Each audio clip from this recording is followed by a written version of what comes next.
हम लोग मुगल साम्राज्य पढ़ रहे हैं। हम लोग मुगल साम्राज्य पढ़ रहे हैं। तो मुगल साम्राज्य हम लोगों का समाप्त हो गया और हम लोग अब जो है मराठा साम्राज्य पढ़ेंगे। तो हम लोग जो है मराठा साम्राज्य पढ़ेंगे। मुगल साम्राज्य हम लोगों का समाप्त हो गया और अब हम लोग मराठा साम्राज्य पढ़ेंगे। ठीक। तो मराठा जो साम्राज्य है, सबसे पहले कि मराठों का उत्कर्ष कैसे हुआ। पहला क्वेश्चन कि मराठों का उत्कर्ष कैसे हुआ। तो देखिए, मराठा सबसे पहले देवगिरी के यादव के यहाँ, देवगिरी के यादव के यहाँ जो है काम करते थे। अच्छे काम करते होंगे, राजपत्रित अधिकारी होंगे। उसके बाद ये देवगिरी के यादव के बाद बहमनी साम्राज्य की सेवा में चले गए। उसके बाद ये बहमनी साम्राज्य की सेवा में चले गए और धीमे धीमे इनमें मराठों में कुछ व्यक्तिगत गुण भी था, जैसे वीरता का गुण था, साहस का गुण था। वीरता हुआ, साहस हुआ, सैनिक गुण, सैनिक के क्षमता था, सैनिक क्षमता था। तो ये जो मराठों में जन्मजात गुण था। दूसरा चीज यह कि देवगिरी के यादव के यहाँ वो काम करते थे, पहले बहमनी राज्य में काम करते थे। तो इन सबसे उनमें प्रशासनिक क्षमता भी आ गया। साहस था ही, वीरता था ही, सैनिक क्षमता था ही। भौगोलिक स्थिति भी मराठा क्षेत्र की कुछ ऐसी है, भौगोलिक स्थिति मराठा क्षेत्र की कुछ ऐसी है कि मराठों को इससे विशेष सुरक्षा मिला। मतलब मराठा पर आक्रमण करना बहुत मुश्किल होता है, क्योंकि जो मराठा क्षेत्र की जो पहाड़ हैं वो काफ़ी ऊंचे ऊंचे हैं। तो इससे क्या होता था कि छापामार युद्ध जो है मराठा करते थे। जैसे कि युद्ध किए फिर जाके पहाड़ में छुप गए। तो इससे जो है मराठों को एक विशेष प्रकार का सुरक्षा मिलता था। फिर इस काल में आप देखिएगा कि दक्षिण भारत में महाराष्ट्र धर्म का विकास हुआ। महाराष्ट्र धर्म जिसमें ज्ञानेश्वर थे, एकनाथ थे, तुकाराम थे, रामदास समर्थ थे, ये सब जो है एक से एक बढ़कर जो है धर्म सुधार या आप कह सकते हैं भक्ति आंदोलन जो है महाराष्ट्र में बढ़ाए थे। तो इससे क्या हुआ कि मराठा क्षेत्र में क्षेत्रवाद और राष्ट्रवाद की भावना इन सब कारणों से काफ़ी तेजी गति से फैल गई। क्षेत्रवाद भी आ गया और राष्ट्रवाद भी आ गया मराठा में।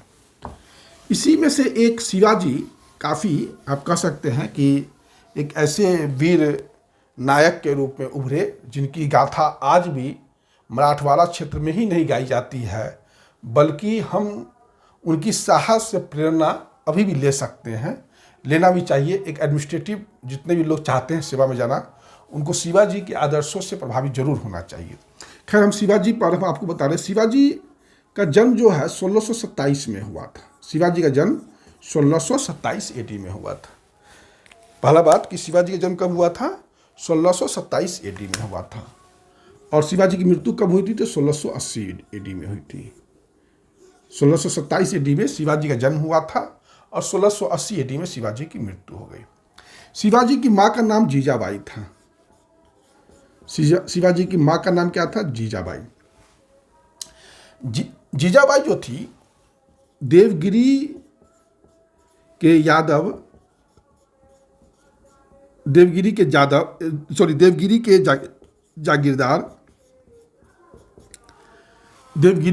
जागीरदार यादव राय की पुत्री थी। देवगिरी के जागीरदार यादव राय की पुत्री थी। जीजाबाई कौन थी, देवगिरी के जागीरदार यादव राय की यह पुत्री थी। और पिता का नाम था शाहजी भोसले।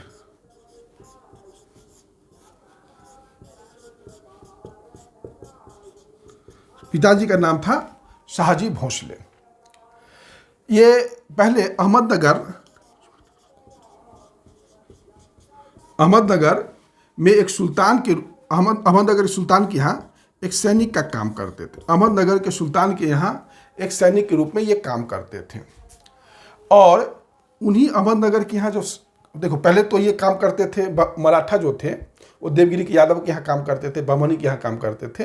फिर ये अहमदनगर की सेवा में आए शाहजी भोसले, जो शिवाजी के पिता थे। तो अहमदनगर की जब सेवा में आए तो अहमदनगर ने इनको पूना का जागीर दे दिया।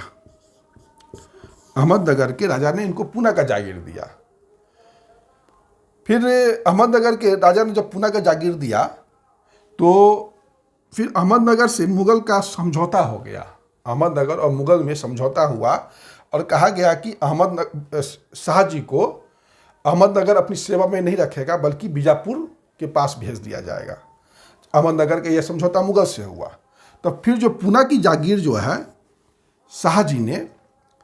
शाहजी भोसले ने जो है अपने पुत्र शिवाजी को दे दिया। और शिवाजी की माँ का नाम हो गया जीजाबाई। चूंकि शिवाजी बच्चे थे उस समय तो, और एक थे दादा कोंडदेव।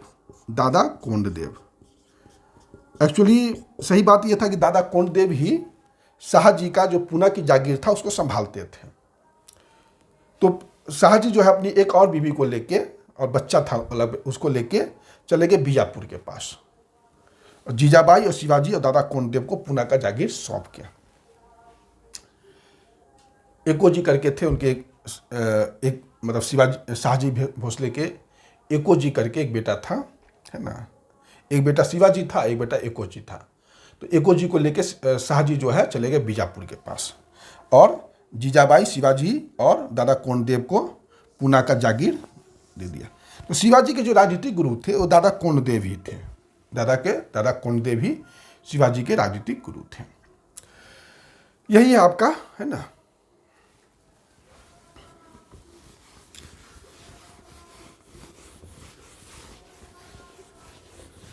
अब शिवाजी की जो माँ थी और शिवाजी जो खुद थे, ये दोनों जो थे एक गुरु समर्थ रामदास थे। ये धरकरी संप्रदाय से संबंधित थे। गुरु समर्थ रामदास, है ना। तो गुरु समर्थ रामदास जो है धरकरी संप्रदाय से संबंधित थे। तो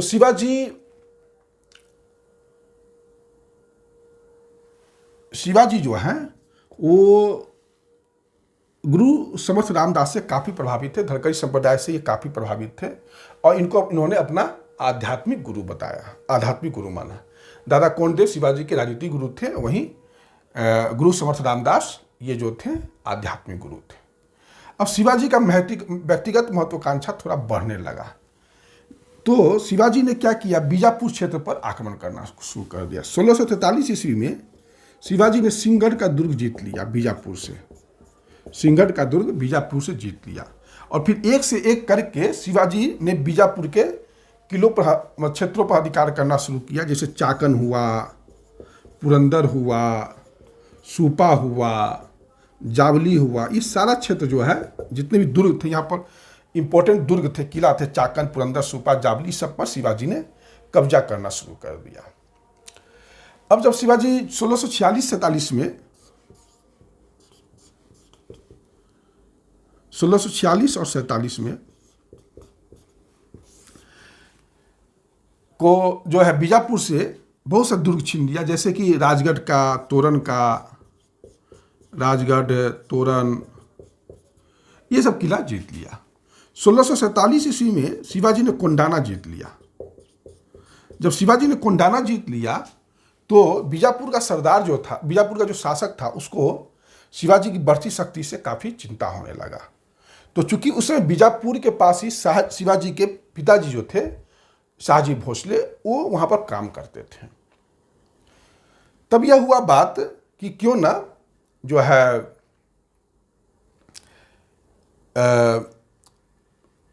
बीजापुर ने क्या किया, शिवाजी के पिता शाहजी भोसले को गिरफ्तार कर लिया। तब गिरफ्तार कर लिया तो गिरफ्तारी के बाद जो है कोंडाना का जो दुर्ग है, शिवाजी ने बीजापुर को वापस कर दिया। कोंडाना का दुर्ग को शिवाजी ने वापस कर दिया। क्यों वापस कर दिया? क्योंकि बीजापुर उसके पिता को छोड़ दे, रिहाई कर दे, है ना।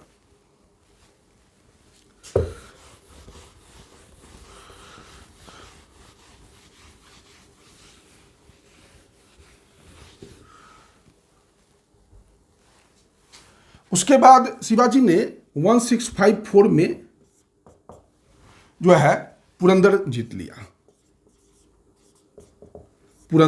लिया नीलोजी नीलकंठ से। नीलोजी नीलकंठ से जीत लिया पुरंदर का किला। 1654 में ही शिवाजी ने चंद्रराव मौर्य से जावली का किला छीन लिया। चंद्रराव मौर्य से जावली का किला छीन लिया। जावली का किला छीनने से शिवाजी का शक्ति बहुत बढ़ गया। फिर अप्रैल 1656 में शिवाजी ने रायगढ़ को अपनी राजधानी बना दिया। अप्रैल 1656 में शिवाजी ने रायगढ़ को अपनी राजधानी बना लिया। अब जब रायगढ़ को अपनी राजधानी बना लिया तो अब एक तरह से आप कहिए कि दक्षिण भारत में इस समय परिस्थिति यह हो गई थी कि अब शिवाजी और औरंगजेब अब साथ सामने सामने आ गए थे। तो 1657 में शिवाजी ने अहमदनगर और जुन्नार पर हमला कर दिया। अहमदनगर और जुन्नार पर हमला कर दिया। जब अहमदनगर जुन्नार पर शिवाजी ने हमला कर दिया तो औरंगजेब की मुगल सेना और शिवाजी की मराठा सेना दोनों आमने सामने हो गए। और यहीं से एक तरह से कह सकते हैं कि अब मुगल और मराठा प्रत्यक्ष युद्ध में शामिल हो गए। डायरेक्ट यहीं से शुरू हो गया। जब इसी समय लेकिन बीजापुर बहुत शंकित था। मराठा तो बाद में मुगल को तो बाद में चिंता होता, पहले बीजापुर को चिंता होने लगा, क्योंकि सबसे पहले शिवाजी किसी के लिए खतरनाक हो सकते थे तो वह बीजापुर के लिए खतरनाक हो सकते थे। तो शिवाजी को रोकने के लिए बीजापुर के जो सरदार थे, राजा थे, उन्होंने सितंबर 1659 में जो है अफजल खान को भेजा। अफजल खान को भेजा। अफजल खान शिवाजी को मार देना चाहता था, लेकिन अफजल खान का जो अपना आदमी था कृष्णाजी भास्कर, जो दूत था जिसको अफजल खान ने शिवाजी के पास भेजा था, तो उसने अफजल खान की इस बात को शिवाजी को कह दिया। कृष्णाजी भास्कर ने शिवाजी को कह दिया कि देखो ऐसे से अफजल खान करने जा रहा है। तो इसी का शिवाजी ने उसी की भाषा में जो है जाकर उसको जवाब दिया और अफजल खान को मार दिया। अफजल खान को मार दिया। उसके बाद 1660 ईस्वी में अब जो है औरंगजेब ने अपने मामा शाइस्ता खान को जो है दक्षिण का सूबेदार बना के भेजा। और सूबेदार बनाने का यही इंटेंशन था कि किसी तरह शिवाजी पर कंट्रोल किया जाए, क्योंकि बीजापुर भी कहीं ना कहीं कंट्रोल करने की स्थिति में नहीं था, क्योंकि बीजापुर का जो सम्राट जो था, राजा जो था, उसने अफजल खान को भेजा था कंट्रोल करने के लिए कि उसको मार दिया गया, शिवाजी ने मार दिया। तो 1663 की बात है, 15 अप्रैल 1663 में एक रात्रि में पुणे में अपना शिविर में अब शाइस्ता खान सोया हुआ था। शिवाजी क्या किए कि पुणे शिविर में शाइस्ता खान पर हमला कर दिए। शाइस्ता खान जो है किसी तरह जान बचाकर वहाँ से भागा अपने शिविर से, और लेकिन उसका अंगूठा कट गया। यह बात जब औरंगजेब को पता चला तो काफ़ी गुस्सा आया अपने मामा से, और शाइस्ता खान को तुरंत कहा कि आप जो है सीधे बंगाल चले जाइए, हमसे बिना मिले हुए आगरा में आप सीधे जो है दक्षिण भारत से सीधे बंगाल चले जाइए। इतना क्रोधित हो गया अपने मामा से। फिर जो है खैर बात यहाँ तक नहीं हुई। अब जो है अब औरंगजेब शिवाजी का जो है सैनिक महत्वाकांक्षा बढ़ गया, तो मुगलों का एक बहुत बड़ा आप कह सकते थे बंदरगाह था सूरत। तो शिवाजी ने 1664 ईस्वी में सूरत को लूट लिया। 1664 ईस्वी में सूरत की पहली लूट शिवाजी ने किया, है ना। अब जो शिवाजी का इस तरीके से शक्ति बढ़ रहा था तो औरंगजेब काफ़ी चिंतित हो गया, तो अपने मामा को शाइस्ता खान को वहाँ से हटाया, और जय सिंह जो था, उस जो आमेर का राजा था जय सिंह, उसको जो है शिवाजी पर नियंत्रण स्थापित करने के लिए दक्षिण का सूबेदार बनाकर भेजा। अब हम इसके आगे जो है नेक्स्ट वीडियो में चर्चा करेंगे। ठीक है, आज का क्लास इतना ही। धन्यवाद।